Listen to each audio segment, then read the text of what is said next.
બુટલેગરો piloting સાથે ગુજરાતમાં ઘુસાડી રહ્યા છે અંગ્રેજી દારૂનો જથ્થો। લોકલ ક્રાઇમ બ્રાન્ચ ટીમે બાતમીના આધારે ઝડપ્યો છે અંગ્રેજી દારૂનો જથ્થો।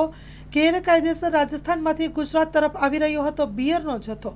પ્રાંતિજ ટોલટેક્સ પાસે અર્ટિકા કારમાંથી ઝડપાયો છે બિયરનો જથ્થો। 480 નંગ બિયરના ટીન સાથે 1 લાખ રૂપિયા 5,000 કરતાં વધુનો જથ્થો પકડાયો। અર્ટિગા કાર સહિત રૂપિયા 6,10,000 કરતાં વધુનો મુદ્દામાલ જપ્ત કરાયો। બિયરનો જથ્થો ક્યાંથી લવાયો અને ક્યાં લઈ જવામાં આવે છે તે દિશામાં ચક્રો ગતિમાન કર્યા। લોકલ ક્રાઇમ બ્રાન્ચની ટીમે એકની અટકાયત કરી છે અને 3 વોન્ટેડ આરોપીની શોધખોળ હાથ ધરી છે, જેમાં પકડાઈ ગયેલ આરોપી છે જીતેન્દ્ર કુમાર નાથુલાલ ડામોર, જેઓ રાજસ્થાનવાળો છે, અને વોન્ટેડ આરોપીઓ છે કાલુરામ આદિવાસી, હરેશ પાયલોટિંગ કરનાર અને અનિલ દાદુ બરંડા, જેઓ રાજસ્થાનવાળો છે। આ અંગે પોલીસે વધુ તપાસ હાથ ધરી છે। Story report by Jitendra Solanki, Sabarkantha.